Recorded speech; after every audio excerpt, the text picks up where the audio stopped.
Fala, meus amigos, como é que vão vocês? Tudo certo por aí?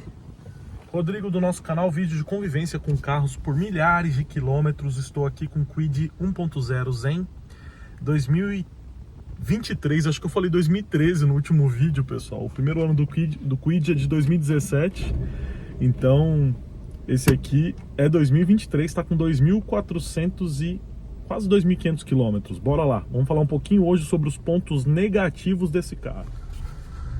Bom, meus amigos, já tivemos os vídeos das impressões iniciais, tivemos os vídeos dos pontos positivos e agora vamos para o vídeo dos pontos negativos do modelo, né?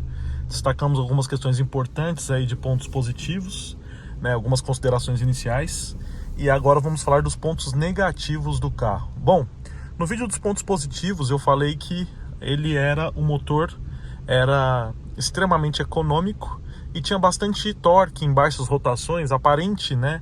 Ele aparenta que tem bastante torque em baixas rotações, então você trafega com ele tranquilamente na cidade, sem esforçar, sem esticar a marcha e tal. Porém, pessoal, da mesma forma que é um motor econômico e ágil, relativamente ágil, justamente pelo peso do carro, por outro lado, ele é bastante ruidoso. Então, o motor 3 cilindros aqui tem muito ruído. E olha que não bastasse ter colocado farol de corpo duplo aqui, né, no Kwid, e ter alterado toda a frente, que é um ponto positivo, né, eles também colocaram manta acústica no motor. Então essa versão aqui, a mais simples de todas, já tem manta acústica no motor. Olha o barulho do vidro elétrico, é um outro ponto negativo. Vamos lá, peraí. Obrigada, volte sempre. Ué, pessoal, eu paguei o ticket e o Sem Parar reconheceu o carro. Putz, eu paguei duas vezes Paguei duas vezes. Eu entrei e não reconheceu Sem Parar. Agora eu saí, reconheceu Sem Parar. Ou seja, e eu paguei o ticket, porque ele não abriu a cancela na saída. Bora lá, né, meus amigos? Bora lá. Deixa eu pegar meu óculos aqui. Pera aí. Vamos pegar o óculos aqui. Então, outro ponto negativo importante é justamente o barulho do motor em baixas rotações, em altas rotações. É um barulho muito feio, tão feio quanto os outros 3 cilindros, porém o isolamento acústico aqui é muito deficiente. Então é um ponto bem negativo do carro, tá? Ele não é um carro silencioso de motor, nem aqui nem de longe, né? Como diz o outro. Bom, uma segunda questão, assim, que deixa...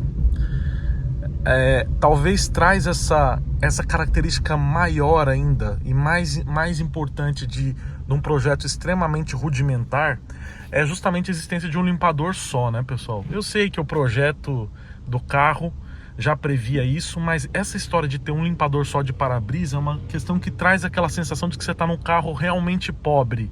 Assim, lembrando que naquela época, muito tempo atrás, o Uno tinha um limpador só, mas todo o sistema dele era um pouco mais complexo, tinha aquela chavinha aqui no painel para você virar, e naquela época o carro era realmente barato, né? Eu não lembro, acho que a gente estava no início dos anos 90, estava na iminência ali do Plano Real. Eu acho que nós estávamos numa época que não era tão difícil comprar um Uno como é hoje. Ó, tem o start-stop, joguei no neutro, ele desligou o motor. Se eu pisar na embreagem, ele liga novamente.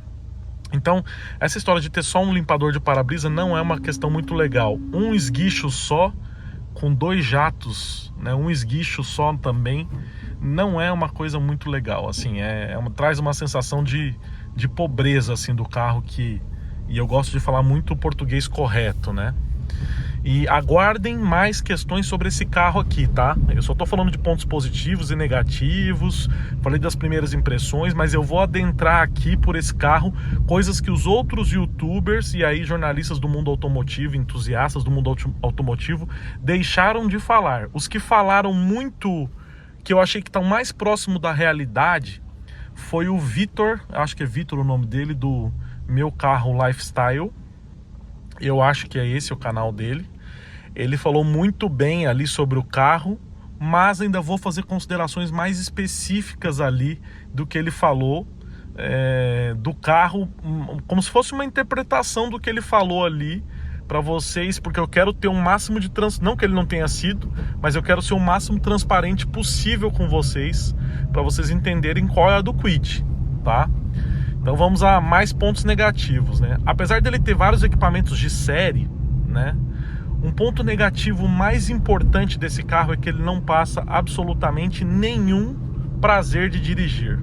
Absolutamente nenhum prazer de dirigir. Então você está dirigindo aqui, a direção dele não tem comunicação, é pouquíssimo direta e comunicativa, ou seja, às vezes você vai fazer uma curva, parece que ele não vai virar o carro, e eu já sentia isso no Kwid desde 19 lá.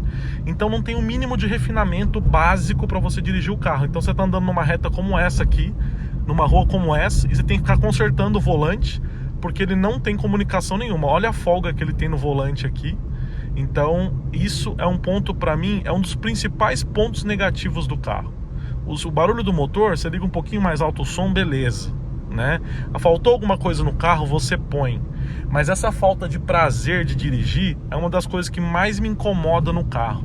Veja bem, tivemos carros muito básicos nos anos 80 e 90, não tinha sequer retrovisor do lado direito, né? Mas aqueles golzinhos quadrado, tudo, desde as versões 1.0, eles só não tinham potência e não tinham equipamentos opcionais, mas dava prazer de dirigir, a questão ergonômica do carro, era gostoso dirigir aqueles carrinhos, né? Esse aqui não tem nada de prazer de dirigir, ou seja, você pode mudar a parte estética dele, você pode fazer o que for, mas não tem prazer nenhum de dirigir. Você não, a posição do volante é muito baixa, eu fico muito alto no carro, não tem regulagem de altura do volante, nem profundidade, nem do banco do motorista. E eu não estou falando isso, lembrando que esse carro custa R$ 66.600, a versão 1.0 Zen 2023, e um Peugeot 208, eu acabei de passar aqui na Peugeot do lado da Tancredo Neves aqui em São Paulo, tem um Peugeot 208 Style por R$ 79.900. Veja bem, a diferença de R$ 14.000, né, que parece muito nessa categoria de carro, talvez seja mínima se você incluir um pouquinho mais de valor na entrada e valor das prestações, e se você pensar também que o Peugeot, que nós testamos aqui no canal, é um carro de outra categoria, outro naipe de segurança, de tudo que a gente pode falar. Não é uma categoria subcompacto, é um carro compacto, tal. Então outro estilo de direção, tem um iCockpit. Então assim, eu não consigo entender. Bom, pessoal, essa parte que eu tava falando nesse instante eu ia deixar pro próximo vídeo, e eu realmente vou deixar, só vou falar dos pontos negativos do carro, tá? Então, outro ponto negativo, desculpa interromper assim, que senão eu já entrar numa seara que não era para falar nesse vídeo, tá? Então, outro ponto negativo do carro é justamente os engates do câmbio, né? O câmbio, ele não é bobo, mas ele tem aquele engate de engrenagens que tudo parece estar raspando um pouco. Então, você troca, ele faz, né? Bate a transmissão embaixo, você escuta tudo funcionando, né? Assim como você também escuta o pedal de embreagem funcionando em relação ao motor, tem uma vibração no pedal de embreagem. Então todo aquele funcionamento do 3 cilindros, ele passa para o freio, embreagem, direção e motor, né? Então motor, freio, direção e câmbio, na verdade. Embreagem também. Então você sente todo o funcionamento aqui da transmissão. Então, para mim, a falta de prazer de dirigir, já levei o banco para trás, para frente, já fiz tudo o que tinha que fazer, e você não tem prazer absolutamente nenhum de dirigir o carro. Talvez tenha diminuído a Renault Kiss, mais uma vez estou entrando no mérito que eu não queria entrar nesse vídeo, porque é só dos pontos negativos, mas eu creio que ela tenha colocado uma série de equipamentos aí no carro, especialmente o painel digital, para tentar melhorar essa sensação de que o carro passa um pouco de prazer ao dirigir, tá? Mas mesmo assim o painel realmente melhorou essa sensação, mas o resto do carro em si deixa muito a desejar. Agora, observe isso aqui, né? Eu tô aqui, peraí, pessoal. Eu tenho 1,85 m de altura, tenho quase 100 kg, então ó, eu tô dirigindo apoiado na coluna B. Então isso aqui, ó, não é que, pessoal, eu tô normal, tá? O banco tá aqui. Então eu tô dirigindo apoiado na coluna B. Isso aqui gera uma sensação de claustrofobia até para quem tem esse problema. Para mim não gera essa sensação de claustrofobia, porque eu tô acostumado a andar apertado nos carros, no banco traseiro, tal, né? Avião, ônibus, metrô, tudo. Eu já tô acostumado a mergulhar e ficar muito tempo embaixo da piscina, mas aqui passa uma sensação de claustrofobia realmente muito ruim e uma questão ergonômica muito deficiente. Lembrando que o painel de porta é inteirinho de plástico, tem um suporte bem pequenininho aqui para você apoiar o braço, que é de plástico de baixa qualidade também.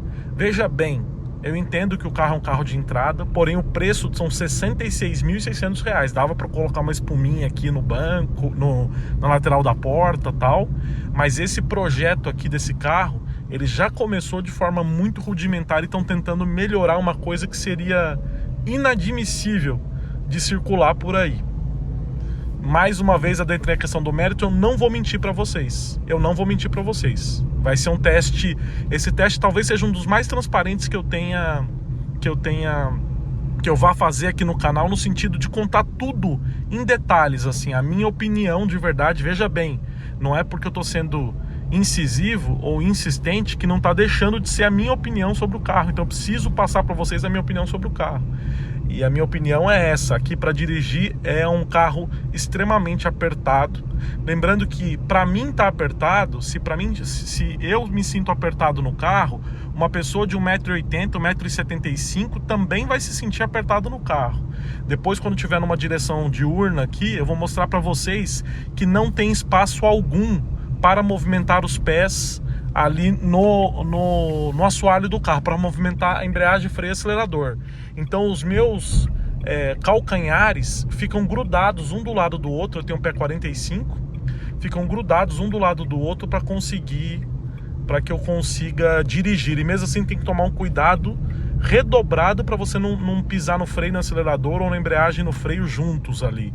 Não tem espaço nenhum para os pés, nem para descansar o pé esquerdo tem espaço ali, porque tem a embreagem, não tem aquele espacinho do lado esquerdo para descansar o pé, entendeu? Então,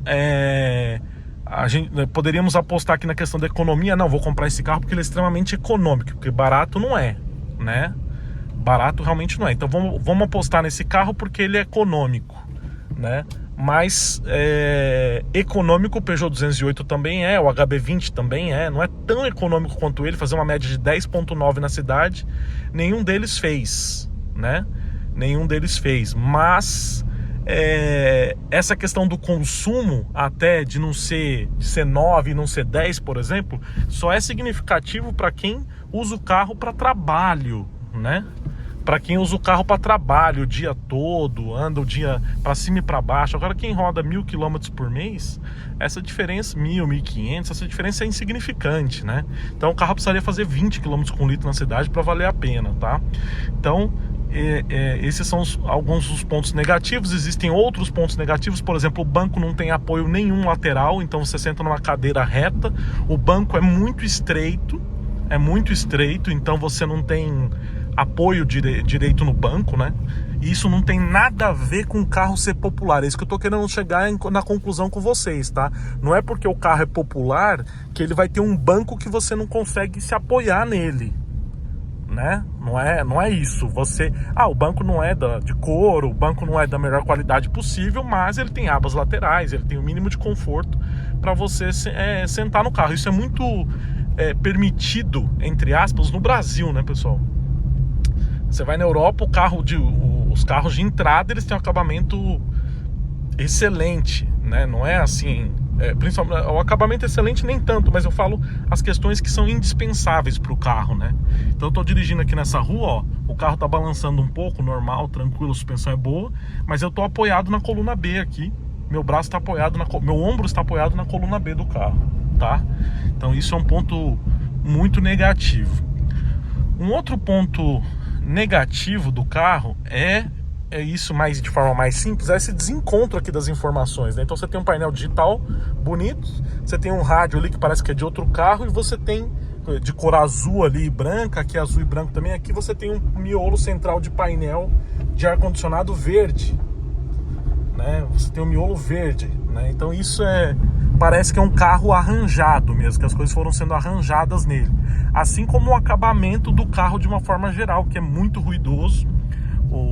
Os plásticos são todos mal encaixados. Lembrando que essa unidade só tem 2.500 km rodados, né? E tá com barulho na suspensão também. E esse famigerado aqui, pino de porta, ele mantém os pinos nas portas aí. Uma coisa muito, muito antiga, realmente, que parece, sinceramente, que você tá andando num carro dos anos 80. foi o que o Vitor, inclusive do canal Lifestyle, Meu Carro Lifestyle, falou. Mas quando a gente fala que estamos em 2023 andando num carro que tem a aparência dos anos 80, quer dizer que esse carro é incompatível. Quer dizer que esse carro é incompatível pra gente circular hoje em dia. Eu só tô fazendo uma interpretação do que ele falou.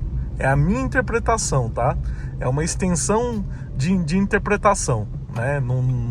Então, se você tá...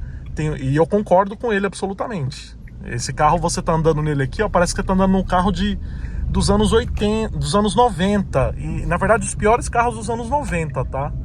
Porque nos anos 90 já tinha golzinho quadrado, já tinha Monza, tal. Não tô falando desses carros, tô falando dos carros, assim, mais simplórios possíveis. Só que você falar que tá num carro, que lembra os anos 90, tal, a forma de condução, isso quer dizer que ele é incompatível para você usar ele hoje em dia, né? Porque os carros precisam de agilidade, a dinâmica de direção toda mudou, né? Então é outra situação, né? Você pega eu reclamei isso inclusive no vídeo do Cactus, né? O Cactus tem um delay de freio, acelerador e câmbio que são incompatíveis com os carros da categoria. Se acelera, ele não vai, de repente ele vai. Se freia, ele também mergulha. Aí as marchas trocam quando quer ali naquele câmbio, que é um ótimo câmbio aizinho de 6 marchas, mas que não tem comunicação nenhuma com o carro. Então, eu tinha avaliado o Cactus muito bem lá no passado, mas hoje em dia ele já é incompatível com a direção atual do que as pessoas esperam de um carro, né? Então a mesma coisa aqui do Kwid. Eu tô mais uma vez antecipando o que eu vou falar adiante, mas eu quero que vocês comentem embaixo do vídeo tudo que vocês sabem real do Kwid, de ter usado o carro, ter dirigido ele, para passar essa informação como eu tô passando para vocês aqui, tá? Então se fosse um carro de 40 mil reais, eu vou comprar, como era no princípio, inclusive, acho que as primeiras unidades eram 38 mil, 40 mil. Fala, não, eu vou pagar esse valor aí que já é caro, tal, mas depois mas é só para eu ter um carro para mim, né? Para eu ter um carro. E agora o Vitor mais uma vez citou, acho que é Vitor o nome dele, pessoal, espero que não esteja enganado, tal. Citou, esse carro aqui seria bacana para quem veio de um Palio, de um Celta antiguinho e quer comprar um carro novo, mas o Palio e o Celta tem uma direção muito melhor que esse carro. O cara vai ter um downgrade, não importa o Celta que seja. Ele vai ter um downgrade. É um carro zero, tudo, mas ele tem barulho de carro velho, ele tem direção de carro velho. Então, assim, melhor você ficar com o seu Celta mesmo. Não tem, assim... mais espaço o Celta tem, exceto pelo porta-malas e tal, mas não vejo motivo de você trocar o seu Celta, o seu Palio antiquíssimo por esse carro aqui. A não ser pela questão da economia de combustível se você roda muito.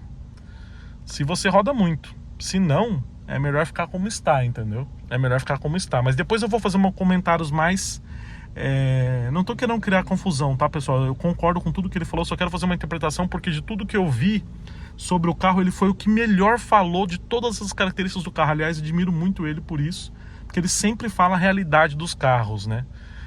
E inclusive, ele estava numa concessionária Renault que tinha cedido o carro para ele ver, para ele avaliar, ou seja, foi muito honesta a avaliação dele. Foi o único que eu vi que foi realmente muito honesto. E tem um outro canal também que eu não me recordo, talvez no próximo vídeo eu lembro para vocês, que fez uma avaliação comparando o Kwid e o Mobi. E aí o mais legal deles é que eles sempre fazem uma avaliação, comparando os carros, aplicando nota de 0 a 5 para cada um dos itens que eles consideram importantes. Veja bem, quando os carros são carros compactos ou de outras categorias, inclusive premium, eles avaliam o carro de 0 a 5. Quando foi o Mobi e o Kwid, eles avaliaram 0 a 1.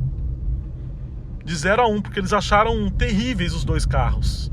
E aí, na verdade, o Kwid acabou ganhando pelo número de equipamentos de série em relação ao Mobi, mas que eles sentiram muito os dois carros, assim. Então, porque assim, a distância aqui entre esse subcompacto Kwid, por exemplo, e um HB20, Peugeot 208, o Onix, que mais? São vários carros de entradas aí que eu não tô lembrando agora, pessoal. Mas entre o Argo e tal, a distância entre esses carros é muito, de acabamento, de tudo, é muito superior a 15 mil reais, que seria a diferença, né? Que é dentro das versões básicas, né? Então é muito superior. É muito assim, esse carro é metade, deveria custar metade do valor de um carro da outra marca, entendeu? De Hyundai e tal, a Fiat. Veja bem, não estou comparando com os outros, só estou dizendo que eu não estou comparando de carro em si, estou comparando de preço só, né? Não deveria, então eu não consigo. É um carro que não fica com uma marcha lenta estável, ele fica mil rotações, às vezes 1.500 rotações, tal. Então cada hora o carro se comporta de uma forma, né? E a questão da falta de comunicabilidade da direção é o que mais me acho estranho, porque você tá numa curva simples com ele, você vai fazendo a curva assim, você vai virando mais um pouco, o carro parece que ele não vai virar, assim, ele não vai virar. Sabe aquele volante de Kombi? Não pela posição, mas pela folga no volante. Então não tem um mínimo de comunicação com o carro. Graças a Deus que eu não preciso ficar enganando ninguém. Então assim, vou antecipar, já estou antecipando e vou continuar falando. Não queria, mas a voz aqui tá mais forte do que... Não dá para comprar esse carro. Não dá. A não ser que ele tivesse um preço muito inferior mesmo, é o que eu te falei. Não dá para pagar 66 mil reais nesse carro. Não tem condição, tá? Vamos ver no paralelepípedo aqui.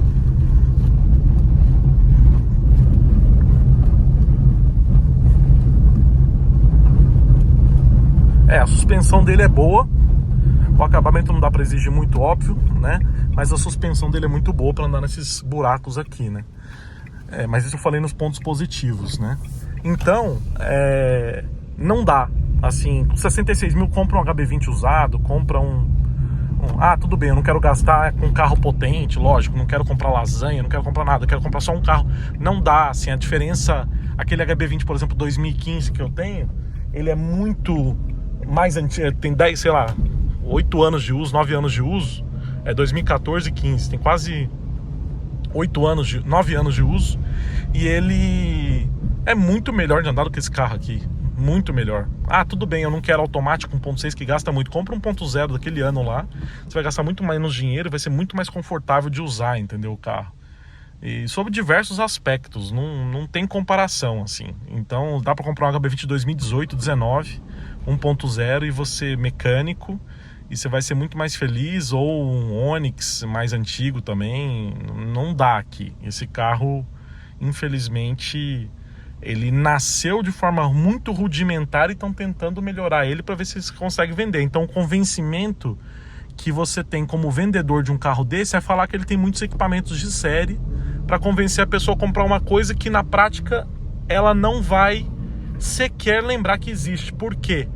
Porque os itens de conforto do carro é que realmente a sensação de conforto ao dirigir, de prazer ao dirigir, é o que traz o mínimo de prazer ao dirigir, né? De comunicação com o motorista, tal, é o que traz aquela vontade de você permanecer com o carro ou não, tá?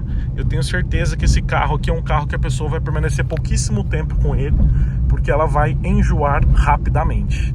Bom, mas esse foi o vídeo dos pontos negativos. Não tenho como falar diferente para vocês. Ainda vamos fazer vídeo na estrada, o comportamento dinâmico dele, que eu já tenho uma ideia do que é pelo que eu tô rodando na cidade. Nós vamos conversar bastante sobre ele ainda tem muito teste pela frente. Tô avaliando para ver se eu vou viajar com ele para Piraju, e nós vamos falando aí mais um pouco sobre ele, tá? Bom, perdão pelas palavras aí, que foi o que eu realmente tinha que falar para vocês. Queria agradecer a audiência, pedir para que se inscrevam no canal, deixa o like, compartilha esse vídeo. Até nossas próximas histórias. Fui!